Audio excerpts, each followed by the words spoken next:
Hey everyone, welcome to the Whip Shop. I'm Nick, and today we're going to talk about the different materials used to bind the transition areas of my whips over the years and how they've changed so much over the years and why. But first, I got something in the mail I want to share with you guys. Follow me out to the backyard, let's have a little bit of fun for a couple minutes. In this box, I have a 12-foot kangaroo hide bullwhip from whipmaker Peter Jack from New Zealand. So I'm excited to open this thing up and have a little bit of fun with it. Ah, very nice. Peter Jack has been making whips for years, and this is beautiful.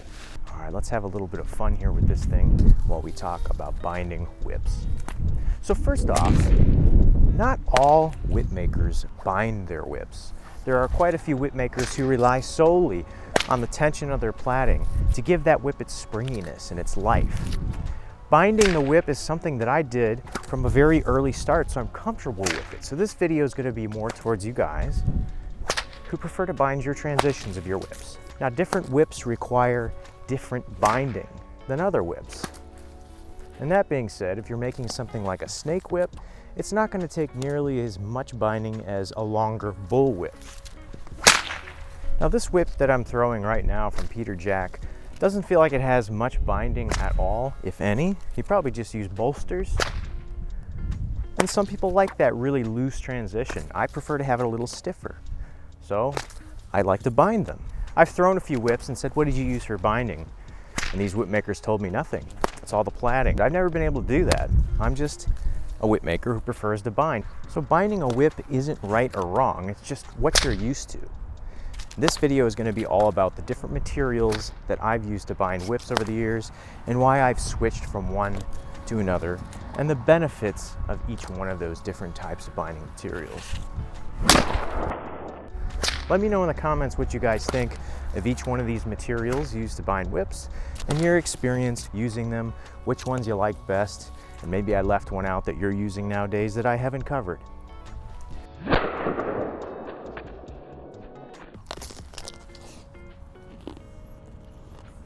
Really like that whip. We're gonna have a lot of fun with that. We're gonna be doing some high-speed video footage of cutting cards in half and more canned stuff, so that's a little further down the road, but we'll have some fun with that in the future. Now, when I first started making whips, I didn't use any string binding. I used electrical tape alone. I used the electrical tape on the first and second belly, particularly at the transition of the whip. And it worked pretty well for what electrical tape is. It's basically sticky, stretchy, very stretchy material that can break if you pull it too tight. This is vinyl material. So I was binding my bellies, it was working pretty good, but what I found was that over the weeks and months, that whip transition would loosen up quite a bit. The whip still cracked very well, but I personally just wanted that rigidity to last longer, to stay with that whip. I wanted it to be stiff and roll out for many months and many years and just maintain that rigidity. And that's something that I wasn't able to achieve with this electrical tape. So if you're making a whip for the first time and you're following my original 6-foot bullwhip tutorial from back in 2013, use this electrical tape. I encourage you to. That's because you've never made a whip before, and some of the methods where you're using these different materials we'll talk about to bind that transition of the whip can become overwhelming. So using that video and all the materials in it, they kind of help you get your feet wet in the world of whip making. It's going to be a lot of work as it is, so it's not a great idea to introduce all these fancy materials into your first whip, in my humble opinion. Other people have quite a few different opinions on that. So as time went on, I wanted something that provided more strength, more rigidity. So I switched over to a material that I learned about. I think I learned about this material through the leather whip making community, and that was artificial sinew. Artificial sinew was the very first string-ish or strand material that I ever used to bind a whip. So what I was doing at that point was I was still using the electrical tape, but I would also take this artificial sinew and I would bind it over that, and it provided so much more rigidity and the whip was flowing out that much better. Artificial sinew, all it is, to my understanding, I should know 100% working with it so much, but It's several hundred tiny strands of nylon, maybe several thousand strands. But they take this stuff and they press it together and they oil it and they wax it. So this stuff is very sticky. And if you hold this spool up and kind of press your fingernail into it, it's kind of like clay almost. You can kind of mold it and shape it, which is beneficial in and of itself in different applications. But for binding a whip, there's better things. And given, I used this stuff for several years and it was great, especially further down the road when I was still using artificial sinew solely to bind my whips.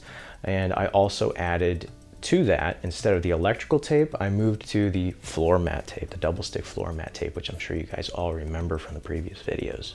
This stuff, the old yellow spool. These two materials worked really well together. As you saw from my previous video, I would take a strip of this stuff, and this would act as a bolster and a netting so that this artificial sinew wouldn't slip through the seams of my parachute cord plaiting on the bellies. So I used this stuff for quite a while, and I liked it. But one thing that I didn't really care for after making so many whips with this stuff is that it's kind of thick. It's kind of thick, and that's a bad thing because once you stop this on a belly, you could tell when this stuff ended. When I would throw the whip, I saw just the tiniest subtle little crease. And maybe that's something that only the whip maker notices, like, you know, when you bake a cake and cook a chicken or something, and like this tastes a little off, something's wrong here.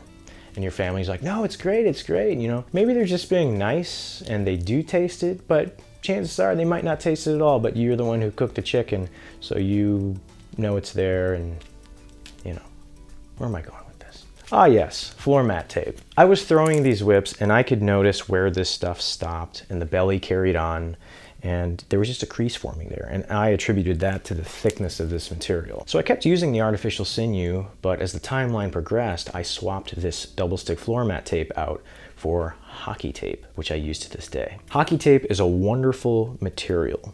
It is not stretchy whatsoever, like electrical tape is. It's also cloth. It's a mesh material. So if you wax your whips, it allows the wax to pass through it to the bellies underneath. Electrical tape won't allow you to do that because it's solid vinyl. Also, a thing I forgot to mention with this floor mat tape is I found it very difficult to regulate the rigidity of this stuff. I couldn't really control the tension with this.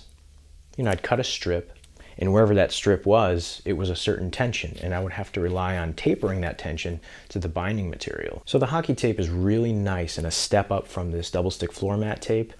You know, for one, it smells like fish. That's great. But also I'm able to regulate the tension because I'm actually wrapping it. It serves the same purpose that this stuff does, but instead of just being a fold, I'm wrapping it around the whip, and that enables me to have control over how tight it is. And that's important when you are making a whip that you're tapering the tension out as the whip gets thinner. So these two materials from that point on, as we progress through the timeline, were best bros for quite a while. But I started to see something and notice something about this artificial sinew that I wasn't crazy about. Although my whips were maintaining their rigidity for a lot longer than when I just used electrical tape, I noticed that they were still just kind of loosening a little bit at that transition. They were getting more and more floppy. The more I would use them, they would have more of a bend in them in their resting position if I'd hold the whip up. Again, the whips were cracking, but I wanted more. I wanted more rigidity.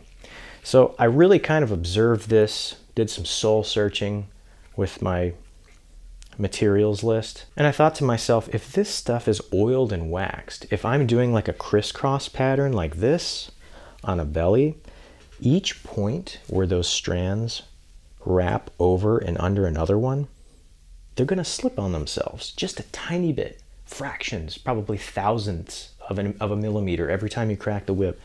Just a little tiny slip, little slip. And then I took a strand of this stuff and I tied a couple of knots with it, like this, just some basic overhand knots. And I pulled the knot like this. And I thought, man, that was too easy. That little knot formed.